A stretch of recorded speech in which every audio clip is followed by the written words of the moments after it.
April 2019, already upon us, market very sedated. Unemployment figures are a little lower than anticipated. I think that's due to government infrastructure spending. There has to be a fallout for the downturn in the construction, which I think is going to have a macro impact on employment across the country and to the essential services that support it.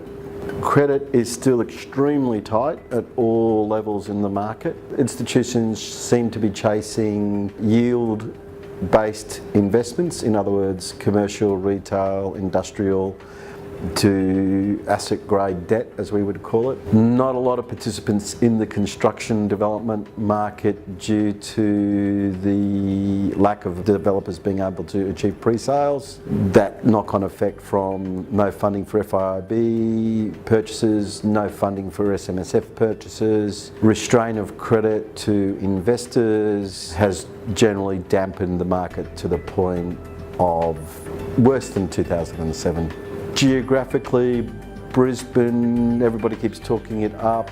However, CBD's still quite saturated. Outer ring, 15 kilometres.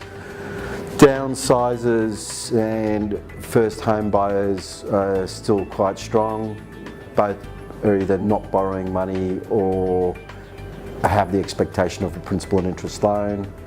Sydney apartment market, once again geographically, there's some hot spots and that impact is being pushed out to the outer ring. But once again, affordability for owner-occupiers and lifestyle developments for downsizers still quite strong. Melbourne, similar to Sydney, CBD struggling with the reconfiguration from a business district into a residential district, and as such, apartments prices suffering on the inner city. However, 15-kilometre circle and out, all very strong. Based on current economic climate, depending on who you're talking to, interest rates have gone from hold to cut. Household expenditure is reduced. The government's talking about we're back in the black, but that's a forecast for 2020 and not actually right now, so they're spending money that they don't have. I think with the federal election coming up, the property market's going to remain quite subdued, and I think people are going to stay at the market as they generally do until after the election, given the Labor Party's proposition as it relates to negative gearing.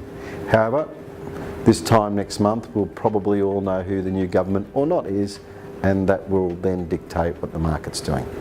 Thanks for your time.